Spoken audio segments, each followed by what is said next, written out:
Welcome back to Samsara Audio. This is your host, Matthew Stanley. I'm glad to be back from winter break. Sorry it was so long.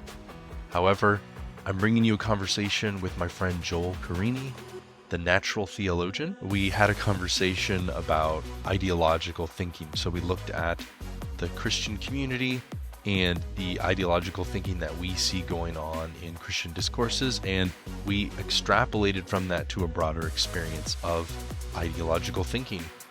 We also looked at how a lot of Christian discourse, especially around conversion, is operating on some faulty assumptions about how people change and how they change their minds. We also returned again and again in the conversation to a theory that I've been working on lately related to certain ideological discourses as serving a very specific purpose in somebody's development at a specific time in their life, and then needing to be surpassed. I've really enjoyed the chance to have Joel onto my podcast.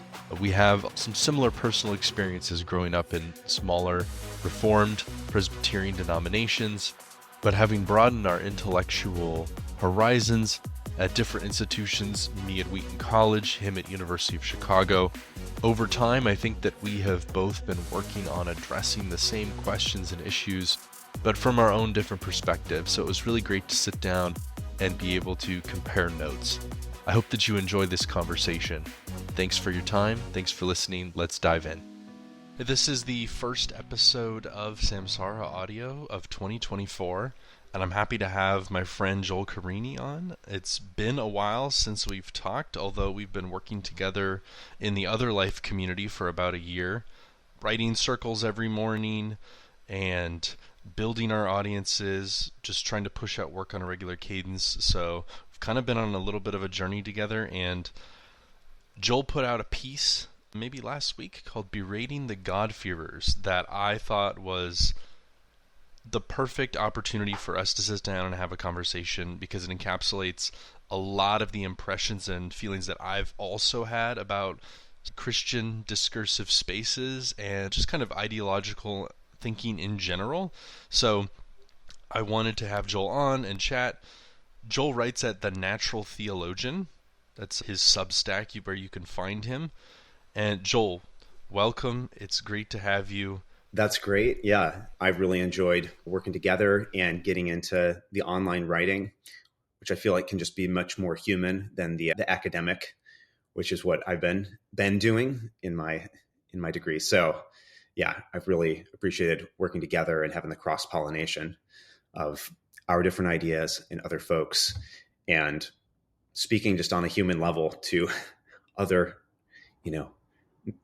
normal people as humans, as opposed to the academic ladder climbing and posturing and all that. Yeah, I think there's a level of performance in academic writing and thinking that can be a bit alienating, and I don't think it's actually conducive to doing our best work necessarily. Mm-hmm. Absolutely. The further you get kind of move away from intrinsic motivation to extrinsic motivation, I feel like the less, you're in what you're writing. And I'm finding that extra difficult when I have to go back to the academic, now that I'm so accustomed to, I write what I believe needs to be written this week. And it's definitely a, code switch. It's challenging. I've been thinking lately that it's sad. There's a sadness in me that there are so many academics out there who are not writing more because they have a certain idea about how writing should be.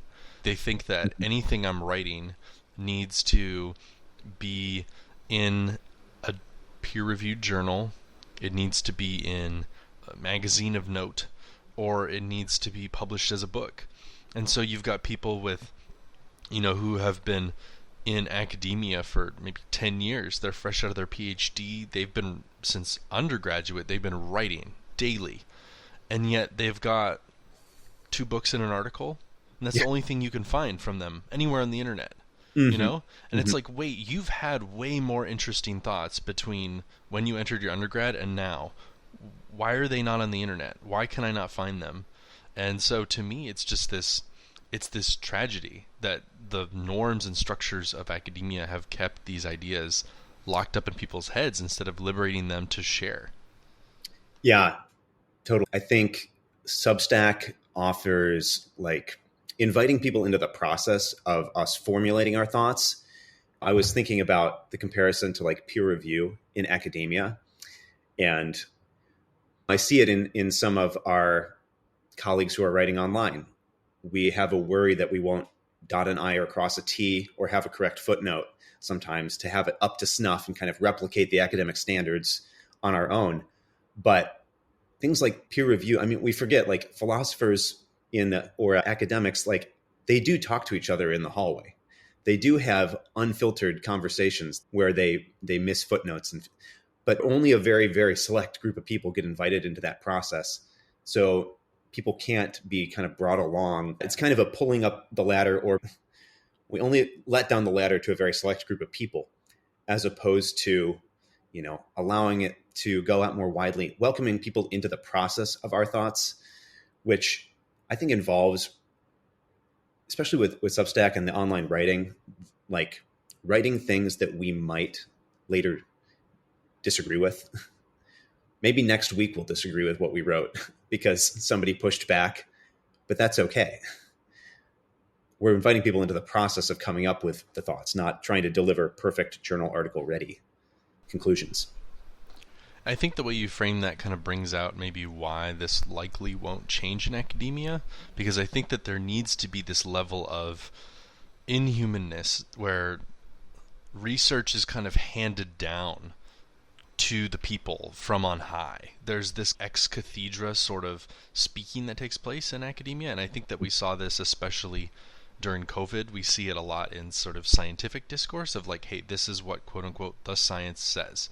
If you were to bring that messy process that every scientist is a part of, this of sifting through data, of making decisions, of trying to decide what's worth paying attention to and what's not, what's signal, what's noise, that's dirty and messy work. That's like, if people were brought into that, they would actually have a higher view of scholarship actually. But I don't think that's going to happen, because humanizing it brings it down from this level of being spoken ex cathedra. Yeah. I mean, there'd probably be something interesting there about the connection between the Western University and the Catholic Church, and how it has originally been more of a, bordering on the religious kind of institution. And I don't know how absolute to make that, but say for theology, that might have been more the case. Like, we have to get to the finished conclusions and deliver those to the laity, and we can't allow them to kind of quibble with us or get involved in that process. Like, we do need a divide. And you're right, that is what status depends on, is kind of constructing that divide and putting those barriers in, those rites of initiation, and forcing people to jump through all the academic hoops so that they can reach our kind of high status position and excluding everybody else. But yeah, you're right. It's denying the whole process of thought to other people, and also kind of pretending that we didn't undergo it ourselves if we're up in that upper class, as if, it wasn't a very human and messy process that produced this perfect looking result. Yeah, there's this fallacy where we think that because we are something, or because we have something, that we can speak to something, or that what we have or are kind of justifies our conclusions ahead of time.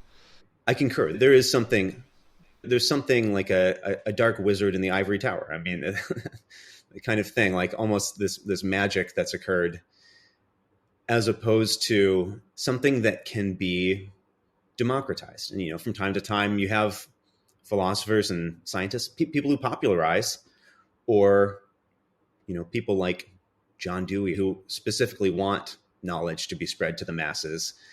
And they're sort of betraying their academic fold. I think of like another pragmatist like William James wrote a critique of the PhD octopus. And there's a betraying of academia in order to spread knowledge to the masses, which tells you that academia was originally about something other than spreading knowledge to the masses. Yeah, that's what I'm finding, the same dynamic as in my book about silence, as I'm writing about the relationship between Buddhism when it was first introduced to Japan and then later. What we find is that when it was first introduced, it was institutionalized in a temple system with a bunch of monks and nuns, so it could only be practiced by cloistered individuals who were subject to strict lifestyle. They were copying and studying texts, performing these arcane rituals, and it was actually illegal to go spread it outside of the monastery. But then in later eras, you see people breaking these conventions and starting to actually take Buddhism out of that context into the lay people, and you end up with this mutation, all of these various just pluriform practices that start to spring up, where people are practicing this democratized form of Buddhism, and then there's this version that continues on in the institution. And so I see very much an interesting parallel here, because this original Buddhism was not ever meant to be spread. It was meant to just be believed. It was meant to be practiced by select individuals who the government even put a quota on how many there could be every year. There's a lot of parallels here, I think. Maybe I should write about this. Absolutely. No, that'd be great. Yeah, I think there's still a tension with the idea of rigor and standards and craft, and the fact that you do need institutions to hone and develop and pass on a practice of, in this case, the craft of thinking and writing. And the risk, of course, going outside institutions is that it's not only that you lack the status and cachet, but you might lack some of the rigor that, some of those barriers. Now we critique them for just being these kind of status barriers that just keep people out. Originally, in some cases, they were, we can't be too demeaning about it, because, science has still successfully come up with results that are important and significant, and different things happen. So there truly are intellectual standards of rigor. It's why I like in either of our cases kind of something we honed through participating in academia, then moving to kind of the periphery of that and trying to avoid the errors of the academic thing and bringing knowledge to the masses, but also becoming more human by having to interact with people and be understood by people without the technical jargon and all that. I really liked the phrase you said earlier of the dark wizard in the ivory tower. I think that that's probably going to be the name of whatever book or essay that ends up coming out of this conversation. So maybe you should take it before I do. Oh, make it my new Twitter handle or something. Well, let's go and discuss your piece that you put out recently that I really liked. It really kind of clearly expressed some things that I've been thinking about. I actually sent it to a friend, and he was like, Matt, if this hadn't been written yesterday, I would have assumed that you'd read it before we had our conversation last weekend, because he and I had a long conversation on a road trip, and we were talking about these things, and it was just, I was like, whoa, this is very relevant to what I just chatted about with my friend. So would you just give us a quick intro to what you were trying to do in that piece and what it was about? Yeah, I'll give a description of it and what it was about. And then I'd be curious, in addition to that, timing with your conversation with your friend, why this one struck a chord especially. But yeah, so Berating the Godfearers, well, a friend in our writing group, who I'm calling Brent in this article, he goes to a meetup online that's around kind of red pill topics, masculinity and virtue. The group turns out to be predominantly Christian, maybe exclusively except for him. And then partway through their conversation that's originally about masculinity and stuff, where they would find common ground, they start to get on to creation and evolution. And it kind of comes out that the majority of the group are six-day creationists. And there's kind of a leader of the group who is very ardent in this. And while Brent has come to the kind of red pill interest in masculinity and virtue and Christianity from the kind of Jordan Peterson route of accepting evolutionary science and seeing it ultimately as pointing to the validity of religion, say, because it's helped human communities to succeed in certain ways. It's a successful meme or something like that. And so for him, evolution is part of his path towards God and towards that common ground with these guys, but in kind of this classic, almost fundamentalist fashion, it became this Christian atheist debate where it's pitched as there's six-day creationists, they're faithful, and then you've got these evolutionists, and they're like the Neil deGrasse Tysons or the Richard Dawkins of the world. And so this guy, Brent here, he's just the Neil deGrasse Tyson that's in our Zoom call right now, and we've got to have the Christian atheist debate, which was just misreading what was going on. And by the end of the session, the ringleader has muted Brent. People are storming out, and it's all terrible. Next morning, Brent shows up to this other life community with at least two Christian philosophers, both of whom are like, that is terrible. That's like what we're trying to avoid, is all that way you were treated and approached. And yet, that seems very accurate to how a certain group behaves and to how it almost feels like you have to behave given certain convictions within America and just the cultural situation. So inspired by that, I developed some thoughts. I've written about these elsewhere about flipping the script on how Christians relate to non-Christians. This was a long time coming in my thinking beforehand, but Jordan Peterson was really catalyzing this kind of thinking for me as I saw that somebody not starting from Christian premises could point towards Christian conclusions. And so that made me think there's no need to undermine all of people's beliefs and push them towards, as it's often said, the poverty of the atheistic worldview. If you believe in evolution, you're ultimately going to have to be a nihilist and just kill yourself. Instead of pushing them towards that, build on what they've already built and accept that there's things all around us that point toward God. And so we can largely have conversations with non-Christians on common ground that is preparing the way. The idea of the preparatio evangelium, preparing the way for the gospel. And so that invites a different way of relating to non-Christians, which is, instead of, I think, in either apologetics or evangelism, there's this kind of urgency to immanentize the eschaton, to get people to switch beliefs, change religions, as opposed to a kind of patience that you see in intellectual conversation, for example, which, once again, are habits not everyone has of patient conversation, having beliefs challenged, but being willing to converse with people and explore our common ground. And as Christians, be looking for the way that does point what we take to be the truth, if it does. So that's what I was trying to encourage. Joel, I'm not sure all my listeners know what immanentize the eschaton means. Could you briefly explain for them what that concept is doing? Yeah, I mean, it's a theological concept of the eschaton, the final cataclysm, the apocalypse, the end of things and the beginning of the new. And whether it's Christianity or secular ideologies, Marxism, where there is kind of a secular eschatological vision of the end state that we're trying to reach, immanentizing that eschaton is either pretending it's already here or really rushing for it to get here, which you definitely see in evangelical Christianity by, say the assumption that Jesus will probably come back in our generation, which, Christians have been assuming that for 2,000 years now. And so we might not want to just assume that. Or in Marxism, of course, trying to bring that by force. We're going to get to this end state by force, this utopia.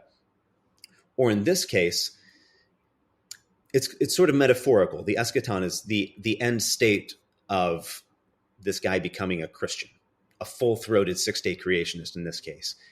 And that's the end state we're seeking, partly because we want him to, be in the end state of the new heavens and new earth. But there's this kind of rushing and we've got to get there right now, which is interesting because this very friend, Brent, wrote the previous week about Ernst Jünger, who did all this writing and was there during the Nazis and didn't condemn the Nazis sufficiently, survived just fine, compromised in certain of his beliefs, we might say, and at age 101 converted to Catholicism before dying at 102. So it's just emblematic to me that there's no rush, not necessarily, even though a lot of Christian discourse can say, we got to get people saved right now. They're going to hell. They might get hit by a car before you pick up the phone to phone them right now. There's this rush and urgency that seems to lead to doing unvirtuous things. That's a great way of putting it. And I wanted to touch on this in our conversation because I think that in your writing there is this unstated assumption that it's okay to not convert somebody right at this moment. And I think that that is an incredibly contested idea. It's operating underneath what you're saying, because the idea is I can have a conversation with somebody that never even necessarily involves an explicit sharing of the gospel. I can have a conversation with somebody where I never call them to repent, or where I never lead them through the Jesus prayer, whatever that is, and that I may never see them again. And that I need to be able to say, you know what, I did what I did, and I'm going to defend it, knowing that I may never see this person again, and that they could get hit by a car, like you said. This urgency of like, this person's going to hell, we've got to save them right now. Like you said, it leads us to do unvirtuous things. I would have said it warps the way that we approach that human interaction. I think they're both true. So, but that is this unstated assumption, is that there's people are on a journey, and I think there's different visions of human development and human life going on here that are much deeper and not getting talked about. Yeah, absolutely. I mean, I can see, reading through your book last night, I can see some Jamie Smith in here of, if we just talk people into it, these brains on sticks will switch their views because we had an argument and I berated them sufficiently with evidence, as opposed to, one of the questions I did consider in the piece was, what are the actual adult conversions that I'm familiar with recently? And I mean, as an intellectual kind of person, I'm mostly looking for the intellectual kind of C.S. Lewis style conversions. But, I've seen interviews with people over, say, the last decade, a dozen or so individuals, and there's just a very familiar pattern. For an adult convert, it takes about 10 years at the minimum for someone to have that first thought that, like, what I've been thinking and living has some cracks, and I'm going to start considering some other ideas. And there isn't this like worldview shift all of a moment. Certainly not at the beginning of that. Maybe towards the end, but even by then, it's very much been prepared for. I'm thinking especially right now of like Paul Kingsnorth, the former primarily environmental activist who converted a couple years ago to Orthodox Christianity. He first, effectively, environmentalism was his religion or his ideology, his driving force. Religiously, we could just say he was secular. But, he did have kind of an ideology that drove him that he then saw a gap in. For him, the gap was, this is also contrary to the sort of politically conservative Christian take on this. The gap was, no amount of activism is going to stop climate catastrophe. So what are we even doing? We need to explore something deeper. So for him, the something deeper was the spiritual grounds for why we human beings approach nature in such an alienated and domineering way. That led him through, every variety of religion from Wicca to Buddhism. And it was only sort of after all those experiments that he, basically against his will, finds that he's a Christian one day through these various influences, dreams, interactions with Christians, a feeling of being pursued, which he described in a First Things article. So to me, there's plenty of other examples of this. Most recently, Ayaan Hirsi Ali, who was prominent as kind of a devotee of new atheism for a while.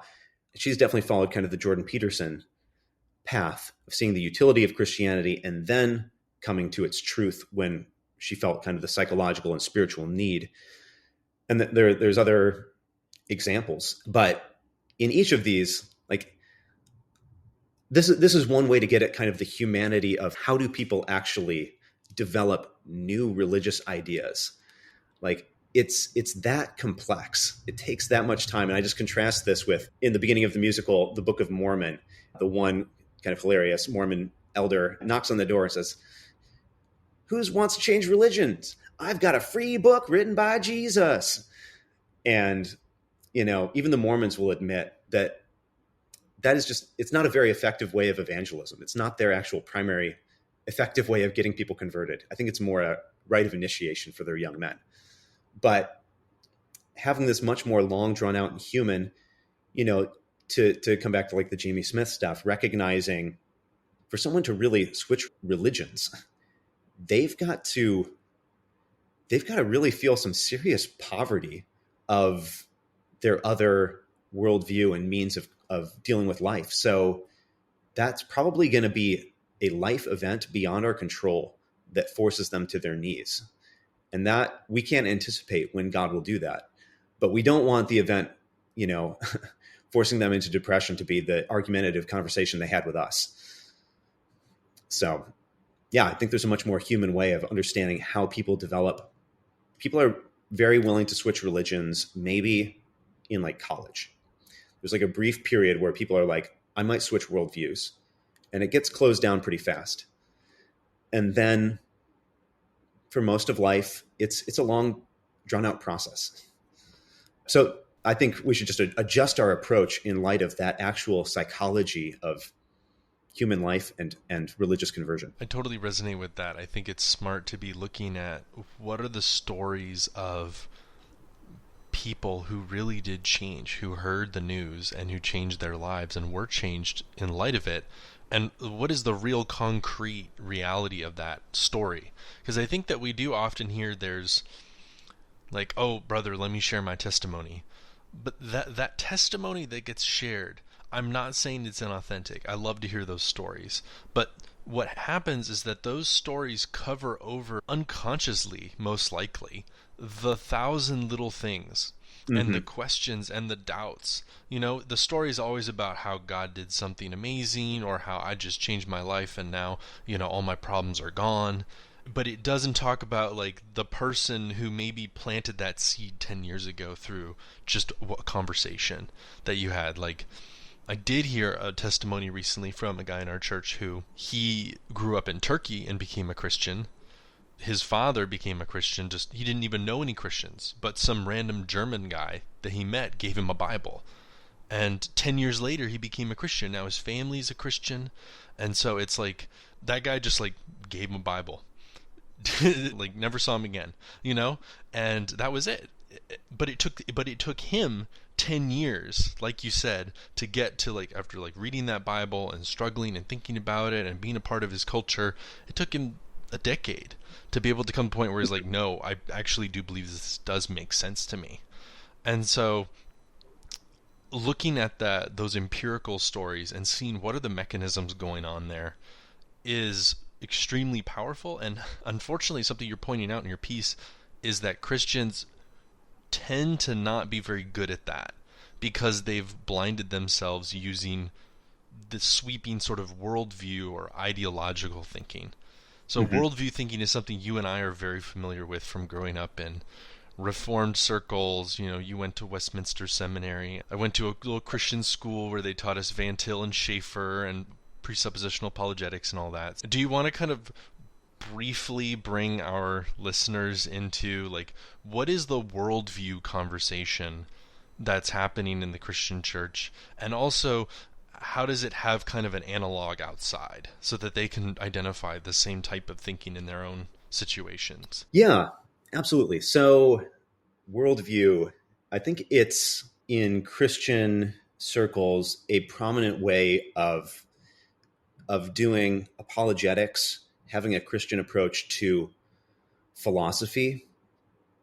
And I mean, to start, it's usually got a definite article and it's in the singular, the Christian worldview. So that alone assumes a kind of monolithic and obvious agreement among Christians and just absolute clarity there. I mean, in the presuppositional version, it's actually a very narrow, only the Reformed Trinitarian, this is the worldview, which seems to me kind of silly. if we're going to talk about the Christian worldview, let's acknowledge that Arminians have the same worldview. We just quibble on a point of theology. So, but then the main way it shows up is in the interaction with non-Christian thinking or political and philosophical thinking, even by Christians. So it really features the sense that ideas just come in these pre-built packages. So there's the Christian worldview, and then there's like the materialist worldview, and there's the existentialist worldview, and there's some kind of Eastern religion, teleological worldview kind of mashup, etc. There's just kind of these isolated packages. There's Marxism. And the Christian, let's just go biographically, the Christian is going to go off to a college, and they're going to encounter sociology and philosophy and science professors who are going to offer them one of these other packages. And the worry is that if you accept any ideas that include their presuppositions of those worldviews, you will just like switch into a different worldview. I don't know if that's going to come through in the audio, that just the blub of just switching worldviews. There's no just kind of learning a particular insight from here or from there. Or, as I've come to study philosophy, I think philosophers are usually understood in worldview discourse as having propounded worldviews themselves. I think this is like treating philosophers like ideologues. Like someone like Kant just came up with the Kantian system, and it's this whole package, and it's an ideology that's incompatible with other systems. And Hegel had a system. I mean, you can see where they're getting it with some of these thinkers, but that's just not what I read when I read a philosopher. I see a detailed engagement with the various questions of human life that everyone has to deal with. And this engagement with each other, basically continuing the human conversation, such that if you actually let yourself join that human conversation, first of all, you can't avoid doing philosophy, because some of the worldview thinking definitely thinks of philosophy as just this dangerous thing. We must avoid doing it. It's this, philosophy is just implicitly like materialist nihilism or something. As opposed to, engagement with the human conversation. If you actually engage with these different philosophers, you're probably going to see them get one thing right, one thing maybe wrong. Maybe they took one thing to the extreme, but there's no way to know beyond engaging in that process yourself. So that, to an extent, is worldview thinking. And then you see it more broadly in kind of ideology, which I wrote about in my next article that I just put out yesterday. So ideology is the same thing, even more broadly, where ideas just come in these package deals. So for economics, it's capitalism or it's socialism, which, as I think about it, it's such a weird idea, because almost none of the countries of the world have one or the other. I mean, we have very few libertarian utopias on Earth. I'm not sure there are any. And straight up socialism or communism, it's very rare. We've got very mixed economies. So, if we were to actually just engage in economic thought, we're going to maybe see the merits of more economic freedom in this area. Or even if you have a prejudice toward the free market, you might understand why they introduced one regulation here or whatever. But I think that this is just endemic to all actual more empirical and case-by-case thinking, is that you realize ideas don't just come in package deals. You often see this when people leave one ideology, they just pendulum swing to a different ideology. When I'm thinking, there are so many spots you could have stopped in the middle. There are so many other ideas you could have had, as opposed to really thinking that, like, if there's one crack in socialism, I must become a libertarian capitalist, or vice versa.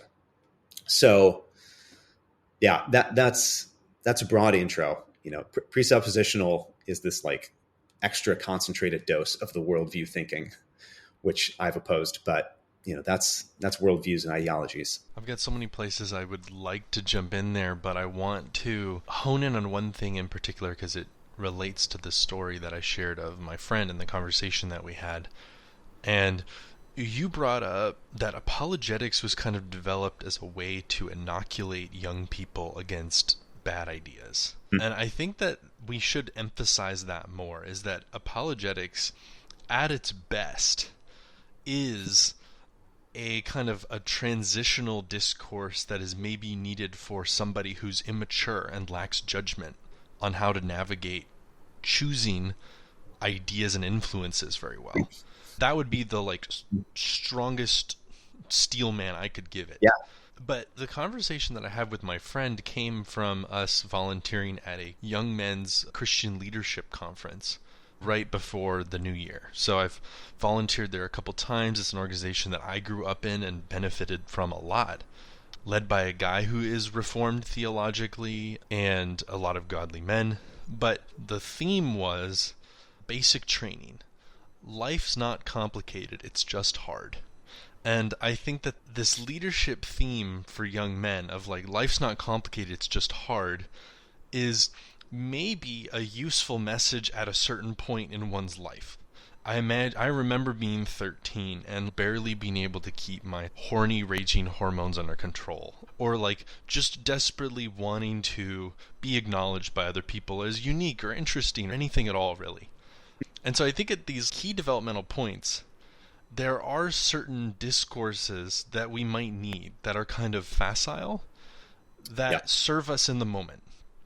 We had a session on how to control your emotions, which is a really important thing for a 14-year-old to be able to develop, just to be able to get that foothold of, I can actually stop, take a look at my emotion, acknowledge it, and decide whether I want to act on it or not. Just that step is huge for a young man, specifically, to be able to have any sort of impact or agency in the world. But if you're still doing that when you're 30, there's a problem, you have to, you outgrow certain discourses, and then you get to level up into something that's more ambiguous, into something that's more difficult, into something that is more subjective. It requires more judgment, requires more wisdom. And I think that part of what's going on with worldview thinking is that facile, safe thinking that was developed for a certain developmental point in people's life, and then people never outgrew it. That's kind of what I'm thinking about right now as I approach it. Yeah, which means you could imagine a second kind of discourse. You could imagine a program for 25-year-olds that was transition from being a worldview apologetics type to being a broad-minded philosopher. And that could be very helpful. I mean, maybe it could be earlier. Maybe it could be college or somewhere around there. But yeah, another thing I wrote about recently was fear, which I've started to hear this criticism come at kind of conservative Christians of that certain things are based in fear. And this started to make more and more sense to me. There's a sense that if we let this young person do philosophy, they're just going to be taken in by an ideology, whether it's materialism or postmodernism or whatever it may be from their philosophy professor. And the fact is that, as you look out across the world and Christians who go off to college, this happens a lot of the time. So it's not false. This is a thing you could be afraid of. It does happen. But, the strongest way to be secure against that isn't almost to protect yourself from considering those ideas, but to find them wanting, to think them through and see that they don't really have merit. Now, that takes time and actually intellectual capacity to do. So in the same way, I think Schopenhauer said, religion is philosophy for the masses. Apologetics might be Christian philosophy for the laity of a certain level, but we're suggesting the laity at a certain developmental stage. So actually, we really do need people to grow out and see a different model of how Christians and non-Christians relate, also of how Christians can approach the whole panoply of human thought and inquiry. And I've found that the idea of being a philosopher, a thinker, a theologian, and any of that is just very helpful. At Westminster, apologetics is a discipline. I think one of the ways of solving the problem you're talking about is to say that apologetics is not an academic discipline. Apologetics is a training camp for high schoolers. Like the best apologetics I had was reading some Lee Strobel books in high school. It was great. I actually go back to some of the thinkers he interviewed, but now I approach them as philosophers. Apologetics actually gets taken up by a bunch of other disciplines. If we're talking about the historicity of the resurrection of Christ, you want to go to historians, not just generic historians, but like that's the discipline and New Testament studies. And for many of the arguments about cosmology or design, you've got to go to biology, physics, philosophy. It's an interdisciplinary thing. Apologetics isn't actually an intellectual discipline.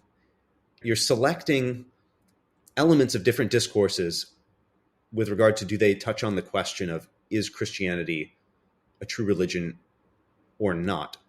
Which is a significant question. But again, it's an interdisciplinary one. So actually, you need to develop the facility in these different disciplines to consider the truth of the Christian faith and to go deeper into it and to bring other people towards it.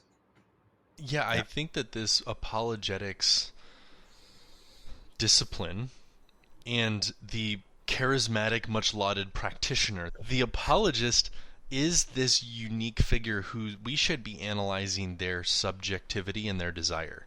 And this is kind of my psychoanalysis coming out. Because to me, you just talked about how important it is to be interdisciplinary, transdisciplinary, and to be grounded in a strong knowledge of the conversation of a discipline, because the apologist is expected to have an answer and a response for everything. They have to cover over the complexity of the other disciplines in order to then appear as this individual who can work across all disciplines. It is not possible to master all disciplines in a lifetime unless you're Leonardo da Vinci. So, the reality is that you have to either pretend, you have to fake it, or you have to reduce those disciplines down to something that's manageable for you to work with. And so that's why you can have somebody who is working in philosophy, working in theology, they have all these science retorts, and then they can talk about literature and deconstruction and cultural Marxism. And to me, I've actually come to respect these interdisciplinary people a lot less the more I understand about my own difficulty in being a part of just one conversation, let alone multiple conversations that I try to be a part of because I see value in them. There's just no way one person can do it. And I think that the expectation that you be the person with the answers, and then that vision of people seeing you that way, is intoxicating. And that's why you get guys like Kent Hovind who end up in jail for tax evasion and get all kinds of sexual abuse allegations against them and these type of things. And it turns out this person's kind of an egomaniac because everybody thinks they have the answers all the time. Yeah, I mean, I see the vice, and I could name other names. I saw this in a moment in this conversation between, it wasn't really a conversation, between William Lane Craig and Jordan Peterson, plus some atheist gal. And it was just, you could just tell William Lane Craig was not able to have the Jordan Peterson conversation. The conversation that works just step by step with, inching its way towards the divine micrometer by micrometer, which is the way Jordan Peterson talks and operates. He just had to go this, I can prove Christianity in 30 minutes. Jordan Peterson has been sort of, from my perspective, proving Christianity for 7 years publicly. And he's not gotten as far as William Lane Craig can get in 30 minutes. I think that shows some demerits in Craig's approach of thinking that you can prove that in that amount of time. If you view the full interdisciplinary requirements, you'd have to think, especially the way the sciences work, you'd have to say, some of these questions remain yet unresolved. So My understanding of what a philosopher is influenced by Wilfrid Sellars' idea, mid-20th century analytic philosopher, that the philosopher can do the task of basically relating the different fields of human knowledge. They're almost not a specialist in any of them, but they're also not the generalist of all of them. They're just the person who can kind of find how they interrelate. Like I see these analytic philosophers, this is kind of on the analytic side, they love science. Many of them wish they had been scientists or still try to be amateur scientists. But a better version of this, which I do see some analytic philosophers do, is say, I'm going to take those results of the sciences and see how they relate to other things. You know, that means scientifically, I'm kind of the amateur reading, trying my best to comprehend scientific prose. But somebody's got to do that if you're going to say how it relates to literature, if you're going to say how it relates to the humanities. You know, can you relate the scientific picture of the world that's almost reductionist in some ways to the humane understanding of human beings as not reducible, irreducibly personal, and the form of understanding in the human sciences that, so if I view a Christian philosopher now trying to do that and not doing apologetics, they're kind of finding the limits and the merits of each human discipline, but also the limits. Like, this is as much as we can prove from here. This is as much as we can do here. And tempering some of the ambitions of the apologist to prove stuff. But instead, yes, seeing how each of these areas of human knowledge relates. You know, at best, what you're going to get then is like a cumulative case for Christianity. Some people are persuaded, some aren't. And then, of course, we're acknowledging they're not persuaded just by the arguments, but by the process of life and seeing the world and life requiring something more. Yeah, you brought up this point in your piece about consistency, that worldview thinking really prizes consistency and simplicity. And I've been kind of turning against consistency in my own thought recently. Mm-hmm. I think that we need to be principally inconsistent. Like, we need to allow ourselves to say, I don't need to reconcile these things yet. I'm still working.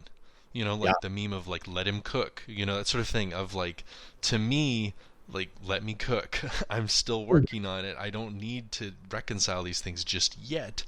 I see value here. And in fact, you know, this is a very Hegelian idea, laboring with that negativity, working with that contradiction is actually what produces genuine understanding and a true knowledge that's actually of value because it was cut out of the rock. So to me, I think that we also need to be very contextual in how we act. I think that the idea of acting without a context is super popular in evangelical thinking, of that there's the truth that can just be instantiated in every single moment. But I had a conversation at this conference with a young man who, amazingly, I counseled him as a counselor when he was 10 years old. So I remember this little kid in like a big T-shirt, you know. But now he's in college, and I'm just like, whoa, you know. And but he's turned into Mr. Theology, and of course he wants to find out where I stand on the doctrines of grace, and you know. I decided to just mess with him a little bit to kind of undermine his way of seeing things, just in a very sort of kind way, not like attacking or accusing him at all, but just kind of genuinely sharing how I see things. And when he wanted to find out, like, what do you think about free will and responsibility and predestination? And I basically said, the Bible teaches these two seemingly contradictory things, that we're totally responsible for believing in God, and yet it's God who gives faith. And I don't need to reconcile these things. So instead, what I do is I speak whichever of these is demanded by the moment. So if I meet somebody who feels that they can't believe, well, maybe the thing to tell them is, hey, you know what, there's good news. God gives you the faith to believe, and you will be able to carry on. But if you meet somebody who's very proud, and they might need some humility, and they need to kind of obey, and not sort of lean on their own understanding so much, you might say, hey, you have a responsibility to believe. Like, you have a duty, and it is your responsibility. You have to own that. You can't just, you know, as the saying goes, ride on the coattails of your parents' faith, that sort of thing. So speaking what the moment calls for, and not necessarily having to develop a coherent system across all those moments. Because if somebody saw me, they'd be like, "You're very inconsistent." And I would be like, "Yes, I am. But also, by that same light, Scripture's inconsistent, because I'm just saying what Scripture says." So I think that this idea that we need to be consistent across all our statements, across all time, that there needs to be a coherent system that we're working out, to Mhm. me, that seems like a trap. It doesn't seem accurate to real life. And for what it's worth, it doesn't do justice to scripture as literature, because Mhm. literature is not propounding a system. Literature is presenting us with a story, with struggles, with characters, with complexity, with themes and motifs, and it's meant to be wrestled with, not just to be understood and replicated. I'm considering radical forms of not obsessing about consistency. Like, I mean, analytic philosophy is dominated by logic as this prolegomena to all philosophy. And this totally consistent system, and it's totally consistent because at no point does it ask how things are. It never has to consult the senses. It never has to look out at the world. It's deduced the way math is, except that the symbols and the founding axioms are basically just invented. They're invented with certain purposes in mind to replicate human thought, sure, but the idea that we advance at all in knowledge by propounding totally consistent things, I think we only get that perfect consistency by like closing our eyes to the world. In my dissertation, I'm arguing for this empiricism of, which actually kind of undermines the usefulness of logic. So many of the things we might show as logical inferences, you can come up with sentences where you say something like, all bachelors are unmarried. John is a bachelor, therefore he is unmarried. But if you ever came across the sentence, he's a married bachelor, like, it's not a self-contradictory statement. If someone told you that John is a married bachelor, you'd have to think about that for a second. It's kind of a Wittgenstein point of like, you'd have to figure out what move he's making in the language game. Because he's certainly not saying something that you can dismiss out of hand. He's telling you a new state of affairs that human language up to this point has had trouble accommodating, such that what sounds like a contradiction we're now having to express. It might be that he goes out every night and acts as though he's unmarried or whatever it may be. But I think this goes for a lot of other things. So much of a Christian worldview or trying to be perfectly consistent involves, okay, if these things are true of the world, then this is what I would expect to happen. I'll give you one example. So if the traditional Christian teaching on the nature of marriage and sexuality is true, I should expect that the children of gay couples have bad life outcomes. Actually, somebody wrote an article basically spelling this out on the Desiring God website a few weeks ago. And the funny thing is, I mean, I think the sociological evidence is still out, but I don't think the evidence points in that direction. Some of these couples we might be thinking of might be very high income. They might be very nurturing and caring and loving. And they are couples. So there's two parents. So what we would expect, logically, we might deduce that if this Christian teaching is true, this is how the world would look.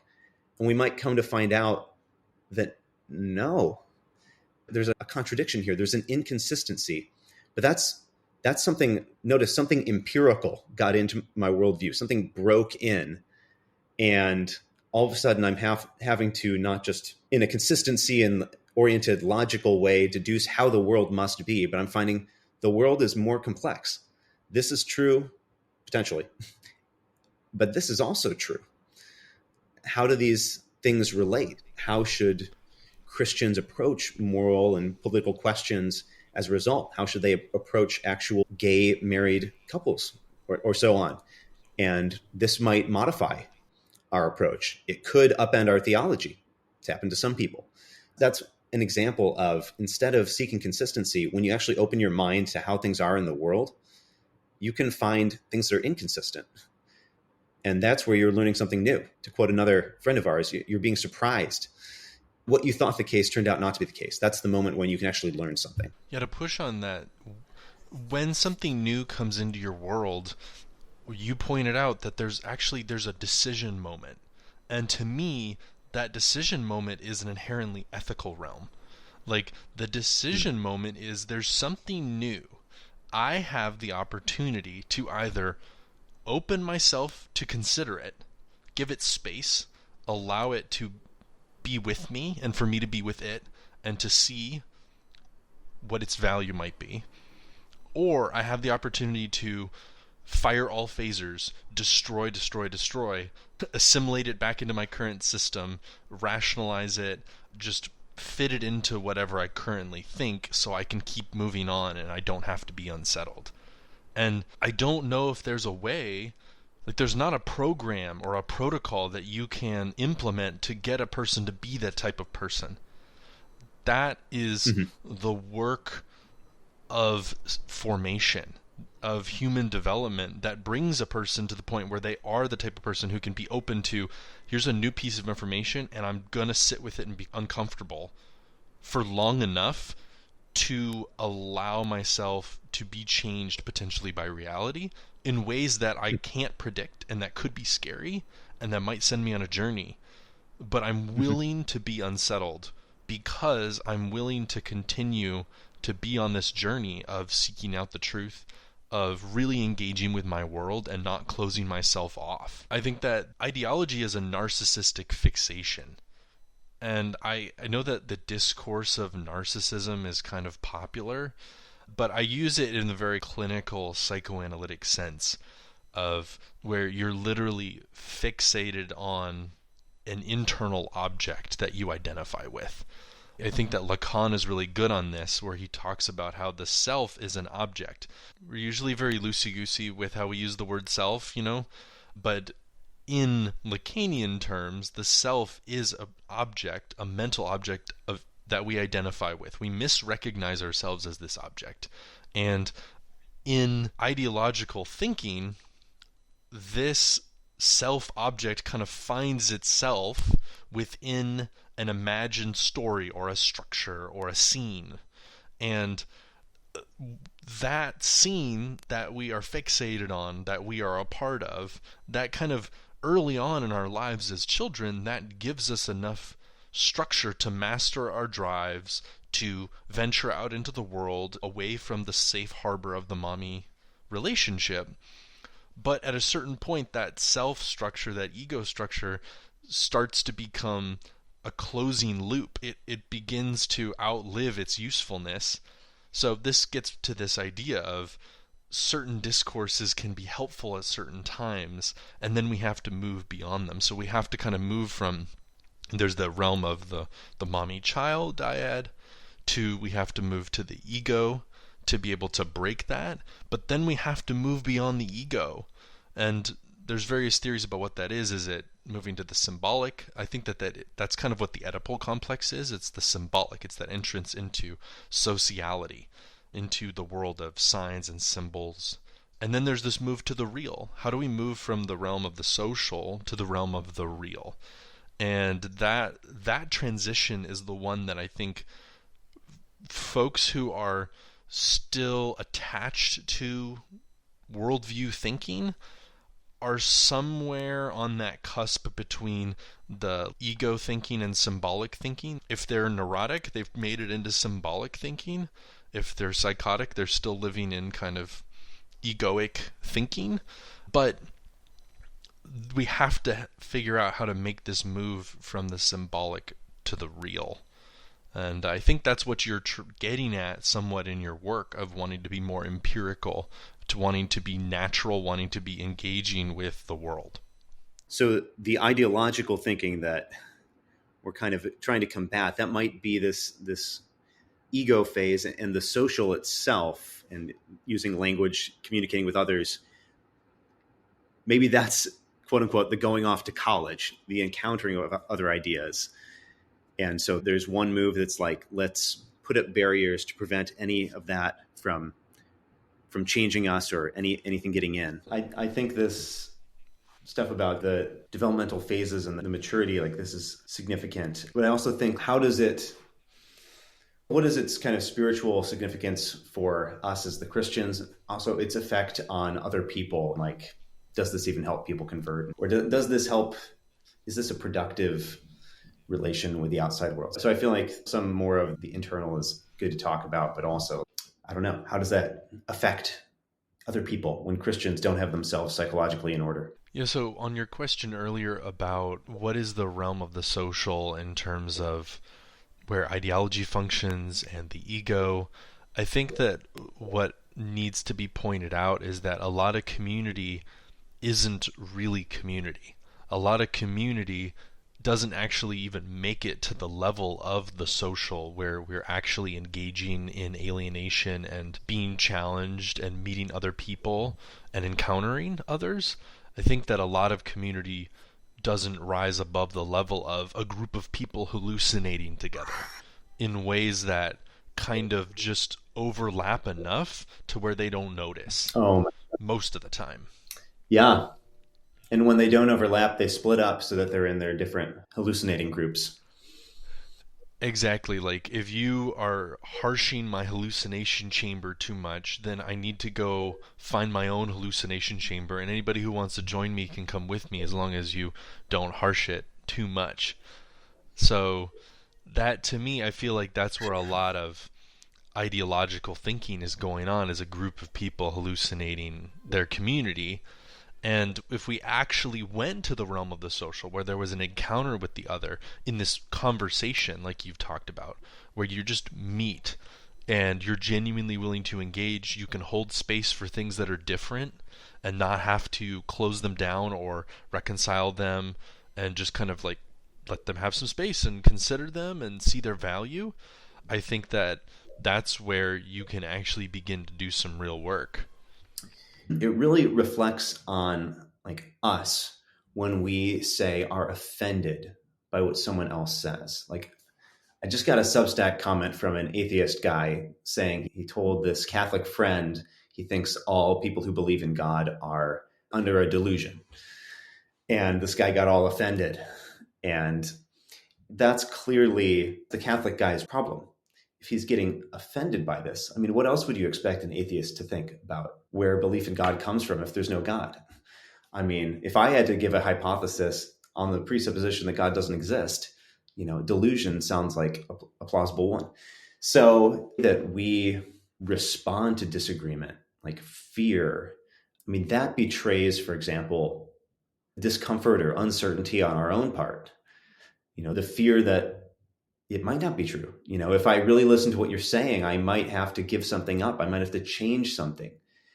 And I mean, who is in a psychologically fit position to represent the Christian faith well to someone else without getting their personal issues in the way? I mean, that's like a real question that I think kind of the pipeline, for example, of people into ministry at a very young age just totally ignores. The whole process of maturity that certainly requires one's 20s to be devoted to that, if not 30s, and then a continuing process of self-understanding and overcoming some of the childhood traumas that we're still just reacting to and living out. Yeah, I think that bringing ourselves too much into it is definitely a problem. I think that that's part of why Christ says that we need to die to ourselves.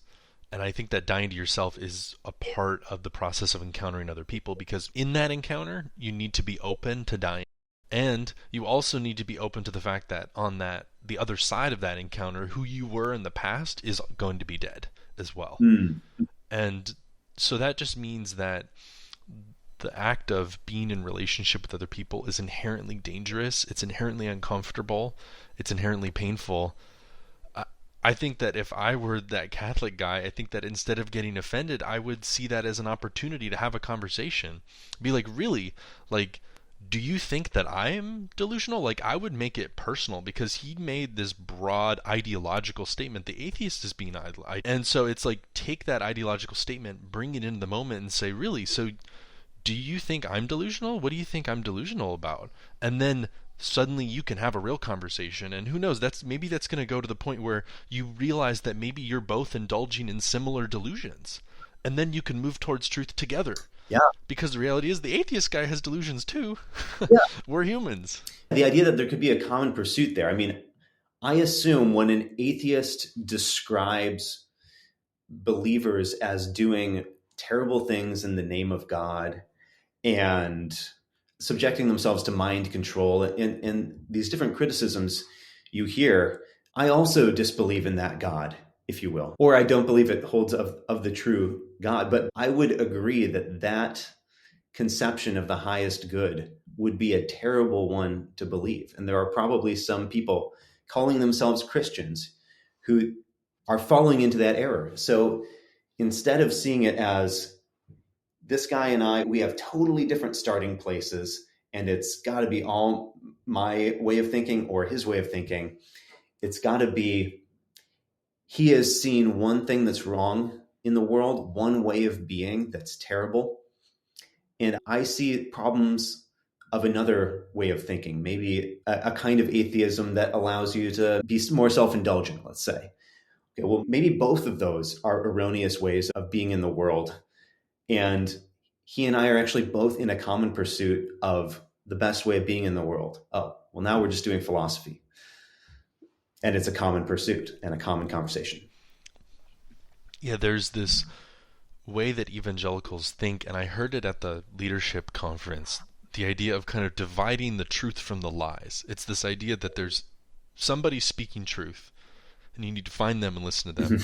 And there's somebody who's speaking lies, and you need to not listen to that person. You need to run away from that. Yeah. But to me, that seems an unchristian way of seeing the world, because literally everything speaks the truth. Yes. This is one of the main points of psychoanalysis. In fact, we cannot not speak the truth at all times. In psychoanalysis, the point is like you are literally speaking the truth even when you're trying to cover it up. And so the better orientation towards the world is this experience is telling me something. Now I need to figure out what it is. And my assumption is that it's telling me something true about the world. Now, that doesn't mean that what it is telling me is what it's saying on the face of it. I probably have some more work to do because the way it came packaged to me, or maybe my own issues I'm bringing to it, or just the general complexity of the world, maybe it doesn't mean what I think it means right at the outset, or it doesn't mean what people are telling me it means, but it means something, and it's true and it's useful, and I can figure that out if I spend enough time with it and relate it to other things in my world too. Seeing outside input as new information that can be assimilated, not all as a kind of gut punch to my worldview. It's undermining it entirely. I think we need to be on the lookout, viewing things as all truth is God's truth, and accepting that there's things to be learned from all of it. Are there any points that you feel like we haven't hit from your piece? I mean, there's so much more to talk about, but I'm curious if there's something that we haven't talked about yet that you wanted to bring up and follow as a line of thought. I mean, one of the things that I really believe in is this idea of the preparation for the gospel. I mean, I think you can just take it almost metaphorically in terms of this more patient approach that we've been discussing. And yeah, expecting people would need to be prepared to make the kind of leap that we're asking them to make. But also that there's a significant portion of Christian doctrine that, according to the book itself, the Bible, is to some extent available outside of the Bible. Like there is, for example, I think the doctrines of creation and fall are supposed to be ones that reflect things that can be known through other means. Let's start with the fall instead of going all the way back to creation. But the idea that things aren't as they're supposed to be. This is like the source of all art and literature. It even has a name in philosophy and literature, the tragic sense of life. And the doctrine of original sin, I think, shows up in evolutionary psychology. as we discuss inbuilt propensities to antisocial behavior. I mean, it's in different categories and concepts, if you will, but it's the same phenomenon that our behavior is controlled by these deep-seated and unconscious sources of motivation that do not match our highest moral ideals. And so I feel like what that opens up is all this discussion that should not go to, here's my Bible verse, here's the Romans road. No, I mean, to even think that Christianity has something to say, you have to believe particularly that like our problem is something that requires forgiveness, some sort of moral fault. And until you've reached that point, you can't really expect the average person to really want to hear what the Bible has to say. Whereas I see in various disciplines, and especially the kind of Jordan Peterson discourse, a empirical and secular way of getting at the same truths. Now, I don't just want to say it's the Jordan Peterson discourse either. I think a lot of postmodern and critical theory, for example, is looking at the brokenness and the sin and the ways our minds are corrupted by the wrong motivations. Same with the psychoanalysis. I mean, there's all these other perspectives to get at this truth that things are broken and our motivations are twisted, and all those things. It's funny. All those things actually of themselves are somewhat offensive to, let's say, the predominant liberal worldview. I remember Jonathan Haidt saying that when he read the story of Glaucon, that if no one was looking, Glaucon would put on the ring of invisibility and go rape women and do the different things that he wanted to do. The idea that if left to our own devices and with no sense of accountability, human beings would just do their basest desires. It was when Jonathan Haidt started to believe that he started to break with the kind of predominant liberal morality. So even there are secular worldviews that hide from these truths, definitely, but not every one and not in every point. There are discourses that are more reality-based and more acknowledging of human brokenness and these mixed motivations. It sounds like what you're saying is that we can do the diagnostic work, a lot of it, with non-Christians. Like there's a lot of common ground and work that can be done. And I mean, that's why I call my writing Samsara Diagnostics. We're doing the diagnostic work of understanding what is going on in samsara, this realm of suffering that we live in. That's like kind of my motivation too, is understanding what is the human being, what makes us different, and how can this lead us to Christianity. And I agree with you. One thing I'm noticing is that Zizek has been leading a lot of people back to Christianity as well. So interesting. I mean, he's coming out with a book in April called How to Be a Christian Atheist, which is very interesting. I'm looking forward to reading it. But his Christian atheism project that he's been developing for the past couple decades, I mean, I've met a number of people who've come back to Christianity and genuinely reconsidered it and are finding themselves drawn to it because of his work with Hegel, with Lacan, and psychoanalysis. So there's a lot of different ways to approach this. I mean, Jordan Peterson's kind of doing this Jungian thing, Zizek's doing the Lacanian thing, and there's lots of other ways that people can get at it. But there's all of these non-Christians doing diagnostic work of what are we, what's going on, why does this hurt so much, you know? And Yeah. I think that the best thing Christians do is get in that conversation, make positive contributions, and show that Christianity can speak to that in a productive way, not in a way that shuts down the conversation or that's just like, hey, come to our side, but it's here is how this unique viewpoint genuinely adds something new to the conversation. And I think there are just a lot of barriers in our own kind of evangelical subculture and the worldviewism and presuppositionalism that just prevent us from doing that. They make us think that everything we say has to be distinctively Christian. And that alone prevents us from engaging in conversation with other people. In conversation, you want to say words that can be accepted by the other person, ideally, without them upending their life. Like, I want to persuade. I want to say something on grounds that you could agree with. And that's what keeps that conversation going. And also, what I've come to think more, this is more some of the pushback from Christians, is they think believing it straight from the Bible is like the better basis for believing in these things. Like, I should believe that the human race is sexually dimorphic because there's a Bible verse that says. I don't think that's the best basis. It's actually rather flimsy, because if we looked out at the world and there was just a spectrum of human sexuate forms, no amount of Bible thumping could persuade us that the human race was sexually dimorphic. But if we examine, let's say, the empirical consequences of acting as though it were otherwise, or digging into what's going on in contemporary culture and medicine, I think we see the deepest reasons built into creation to think that the human race is sexually dimorphic, or whatever else it may be, is true. The secular reasons, the non-Christian reasons for thinking some of these things, are the true reasons. The Bible is testifying to that nature of things.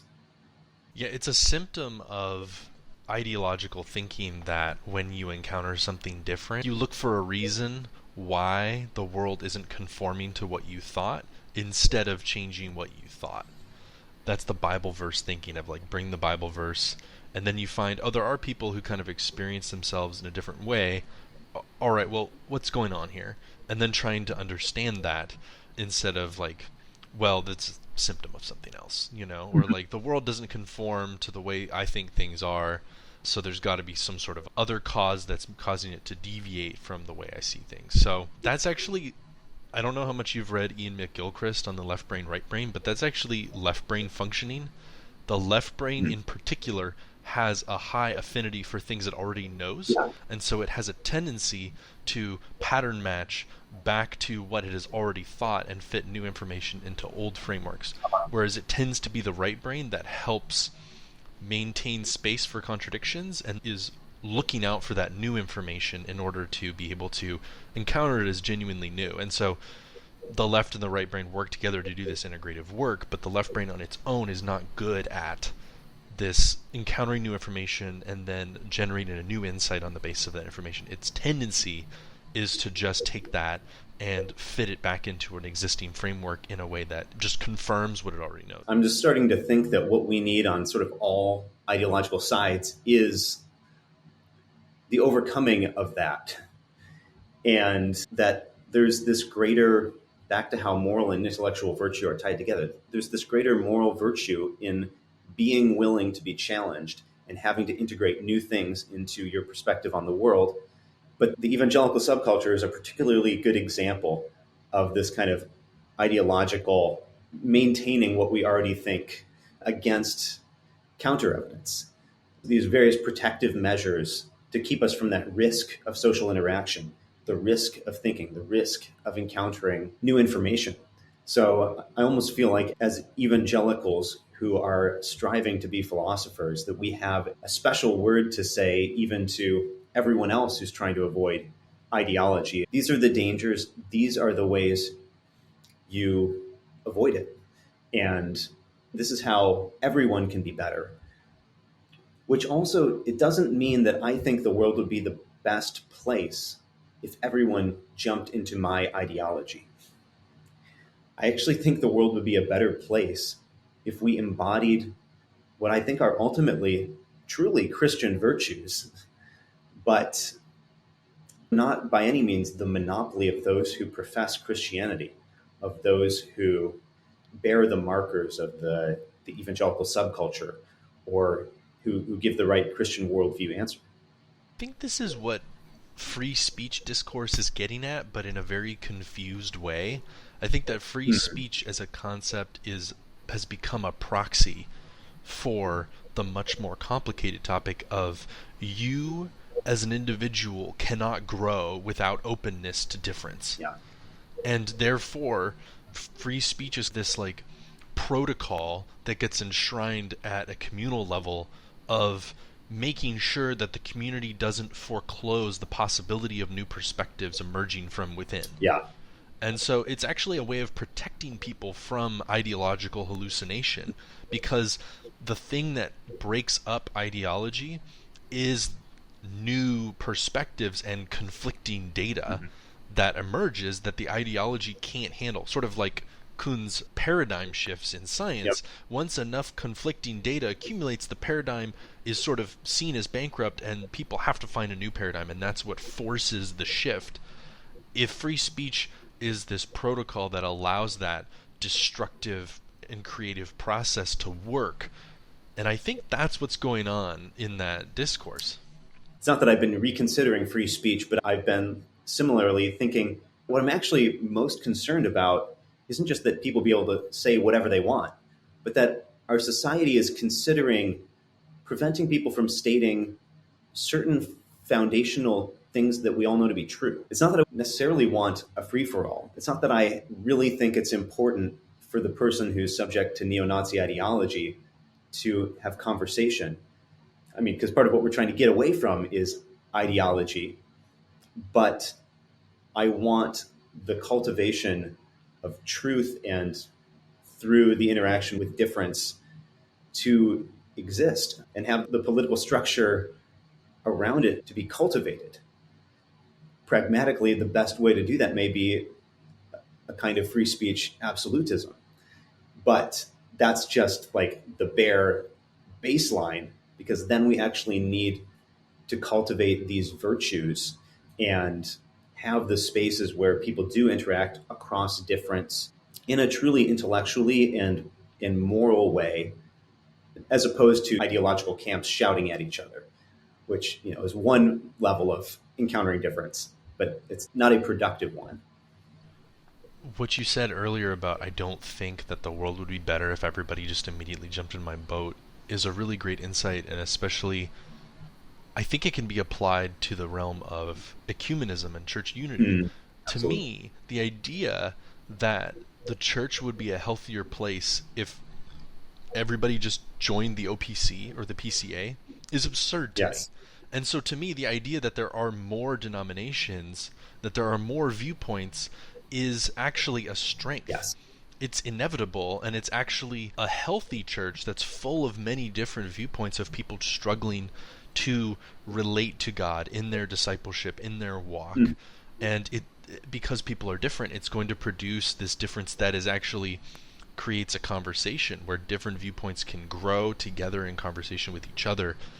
The only thing for me is that these different viewpoints need to figure out how to coordinate and come together and move in the same direction, and that seems to be Paul's burden in his letters too, because he's constantly about this. Stop spreading rumors, and stop being at each other's throats, and stop insulting each other, and that seems to be his overriding concern in these letters, is Christians being not united with each other.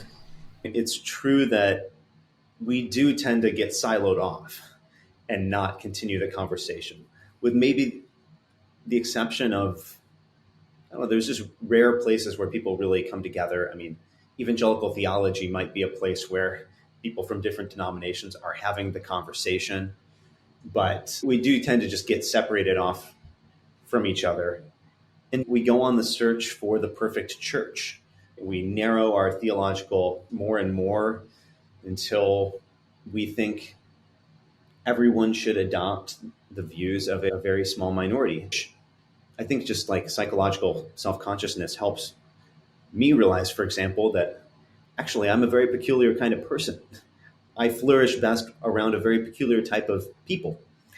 They go to very peculiar types of churches. And so I really don't want everyone to go to my kind of church. I do enjoy the kind of church that I attend, though I'm open to others. But, there's an element of, there's no reason not to get into the details of theology per se, but recognizing the unity across is important. All the more when we're talking about finding unity beyond Christendom. If we care so much about the differences among Christians, we've got things out of proportion. Joel, thanks. This has been a great conversation. I want to continue it in the future, but for now I think I'm just going to bring it to a close here. And I want to thank you You and I come from a similar background, but we also have some differences that I think are productive, like your interest in analytic philosophy, whereas I come from more continental orientation. But at the same time, I think that through all of our differences theoretically, I think we are working from a similar personal experience of being formed and shaped in a particular experience of being in a church, being a part of a specific discourse, a part of a specific regime of affects and ideas that we're expected to conform to. And so to me, that's why this conversation can be really productive. Absolutely, I agree. And yeah, I loved learning the meaning of Samsara diagnostics, which I'm not sure I Googled or anything, but yeah, diagnosing the cause of our malady. What's going wrong? I think that's the starting place for why would we even consider Christianity to be a truth? Maybe I should be a little clearer to my readers what it means. Maybe I should remind folks once in a while. So that's a good reminder.